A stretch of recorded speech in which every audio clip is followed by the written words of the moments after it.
你会不会觉得战争很可怕？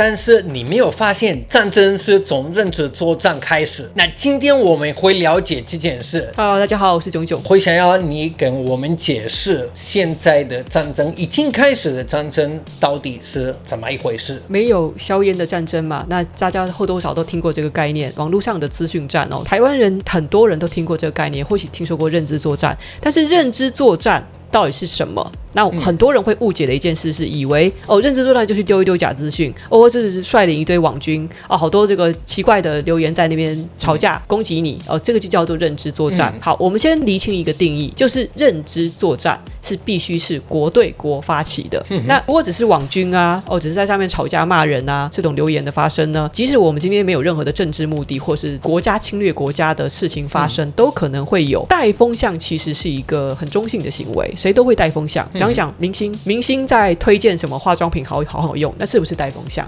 我今天在业配什么东西，我跟你讲这个除湿机很好用，这也叫带风向。带风向是在行销在各种各样的这种普通的商业行为里面都有的。选举也要带风向，我今天推一个候选人出来，跟你讲说这个人值得信任，这也是带风向。为他背书，我是在带风向。可是，在国对国，我们就是请群举国之力，就花了一个相当大的一笔预算去干涉他国内政，改变别的国家的人民的认知。这件事非常的严重，所以呢，我是要先厘清一定义是认知作战必须是国对国发起的。那为平白无故，你说英国干嘛要想去操弄法国国民的认知？为什么要派网军跑到别人家的网络去？这很有问题，对不对？所以呢，这件事情的严重性以及它这个定义，希望大家先搞清楚，这个就叫认知作战。然后第二个，大家很容易混淆的是，以为认知作战就是网军在那里骂人攻击，其实它有很多很细致操作的环节。先不提网军的战术已经非常的细致了，有这种反串、反串，然后还有这种角色扮演，这也不讲了，还有这种从大网红到这种3-5小头账号的，其实都有。那除此之外，有些人会忽略的是，要去改变人的认知，其实你可以从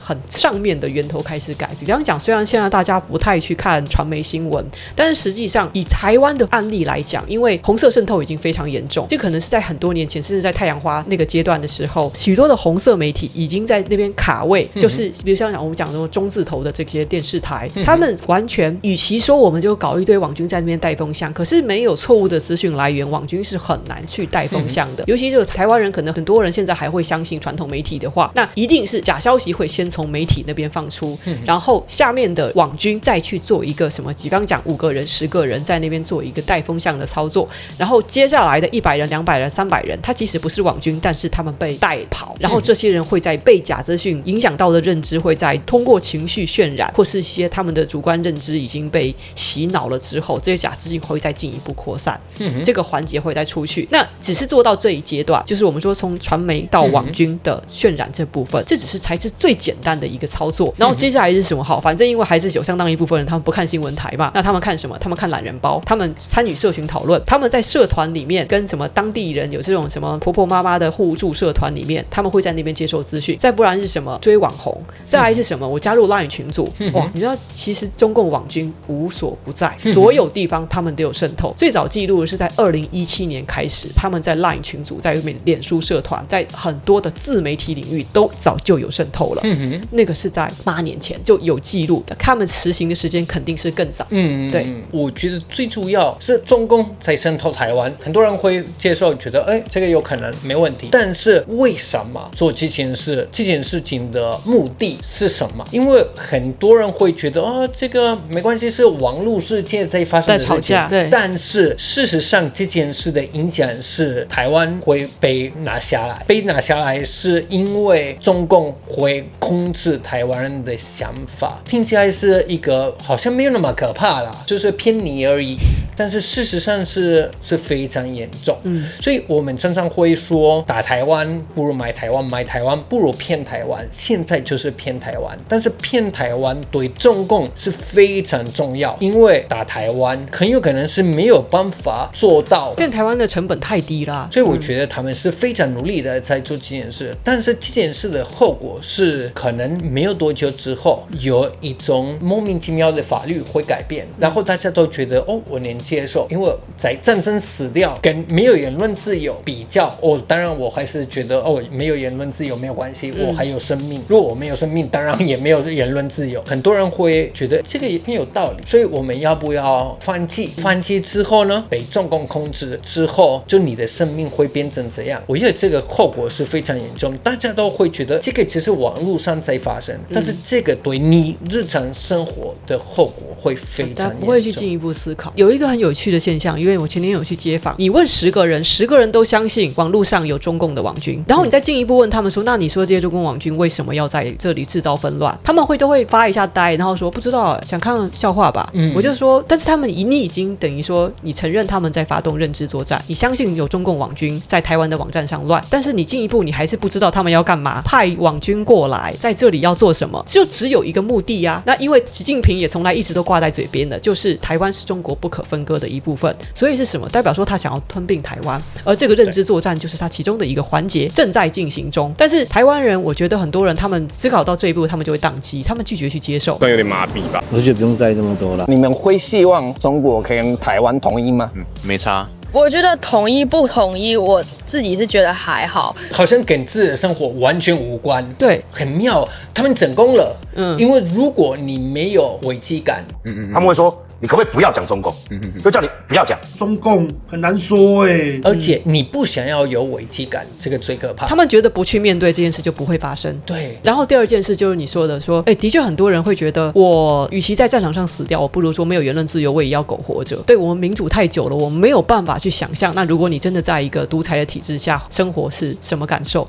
如果说你觉得大部分人是真的是能够忍受，是觉得那样子生活搞不好也不坏的话，那就不会有什么无自由毋宁死这样子的名言了。那也不会有说在独裁国家发生这么多的动乱与起义。因为今天我们说的不自由，它不是单单只说我只要闭嘴不谈政治就不自由，它是其实会牵扯到说，当你有一天你的权益受损的时候，你要如何发声的问题。我举一个最近的例子好了，有一个好像是在花店工作的职员什么的，他跑到中国去，然后他在小红书上面就发文说这里多好啊，反正就天天说自己的生活多好。结果他遇到了一件事，就是他的花店的公司就没有发钱给他，连续欠薪好几个月，无法投诉，拿不到钱。于是呢，他就在小红书上讲这件事，然后他的贴文就全部不见。因为什么？中共不容许你去讲在社会上居然发生这种不公不义的事，你不准讲我们官员的坏话，你不准讲我们统治的不好。然后他这时候就才意识到自己被铁拳。这种事情就是当你被真的处在那个体制中，你才会知道说，它不是指你只要不讲话就没事这么简单而已。这个很多人把这件事这样看之后，也觉得是太离谱，而且不是这一方面而已，是包含生活的每一方面。而且还有另外一个是，你会活在用恐惧感，你只要怕身边的人有没有告你，因为你那边没有法律保障，所以如果你有事，都是靠你的关系。中国的法律制定，